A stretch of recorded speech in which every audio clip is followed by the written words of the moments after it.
тоҷикистон ба ҷавонон таваҷҷӯҳи пайваста зоҳир намуда баҳри дастгирии иқдомҳои бунёдкоронаи ҷавонон тадбирҳои муассир меандешад. вобаста ба ин бо ташаббуси бахши тарбия семинар машварати илмӣ амалӣ дар мавзӯи ҷавонон ва сиёсати кунунии тоҷикистон баргузор гардид. маҳфилро раиси созмони ҷавонони донишгоҳ ҷумабой исомаддинов оғоз бахшида дар мавзӯи қонуни ҷумҳурии тоҷикистон дар бораи асосгузори сулҳу ваҳдати миллӣ пешвои миллат маъруза намуд.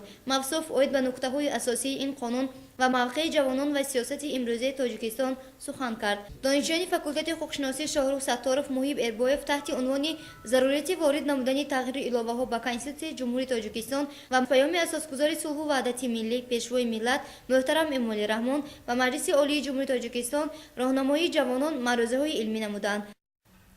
имрӯз тибқи нақши чорабинии шӯрои донишҷӯёни донишгоҳи давлатӣ ҳуқуқ, бизнес ва сиёсати Тоҷикистон ва бо ҳамбастагӣ бо шӯъбаи тарбияи донишгоҳ семинар машварати илмии амалӣ доир гардид ки мақсад аз доир гардидани ин семинар дар он буд ки вазъи кунунии сиёсии Тоҷикистон имрӯз дар чӣ ҳол аст ва дар кадом дигаргуниҳо дида мешавад. албатта сиёсати Тоҷикистон имрӯз барои дастгирии ҷавонон бисёр ғамхориҳое карда истодаанд ки ва ҷавонон мебоист ки аз сиёсати хиратмандони пешгирифтаи ҳукумати ҷумҳурии Тоҷикистон хоса асосгузори сулҳу ваҳдати миллӣ пешвои миллат ҷаноби олӣ Эмомалӣ Раҳмон бохабар бошанд. минбаъд низ шӯрои донишҷӯёни донишгоҳи давлатӣ ҳуқуқ, бизнес ва сиёсати Тоҷикистон теъдоди чунин чорабиниҳоро зиёд мекунад, кори худро боз ҳам мустаҳкам мекунад барои дарк ёфтани ҷавонон аз сиёсати кунунии кишвар ва саҳм гузоштани онҳо барои пешрафти Тоҷикистон албатта камари ҳиммат мебандад. бо сайю эҳтимоми устодони факултати ҳуқуқшиносии донишгоҳ доцент Абдуғани Абдуллоев, сармуаллима Фирӯза Очилова ва Мирзо Қодир Қодиров китоби дарсии ҳуқуқи муаллиф таҳия ва интишор ёфт. ба ин муносибат маҳфили рӯнамои китоби тозанашр бо иштироки раёсат ва устодону муассирин баргузор гардид.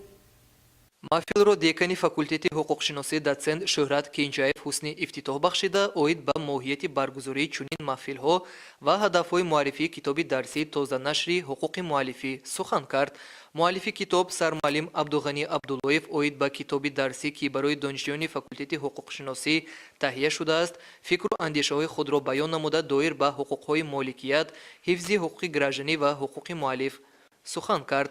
баъдан доцентон Самад Болтуев, Тимур Орипов ва профессор Туғрал Шокиров, сармуаллима Манзура Ҳомидова дар бораи аҳамияти нашри китоби дарсӣ дар таҳкими пояи методии раванди таълими фанҳои тахассусӣ, саҳми олимони донишгоҳ дар таҳия ва таълифу китоби дастурҳо, саъю эҳтимоми муаллифони китоби тозанашр дар ин раванд ибрози назар намуданд. дар фарҷом муовини ректор оид ба илм ва инноватсия Абдуқаҳҳор Орипов зимни суханронияш иқдоми мазкурро аз падидаҳои муҳими илмӣ дар факултет ва донишгоҳ арзёбӣ намуд.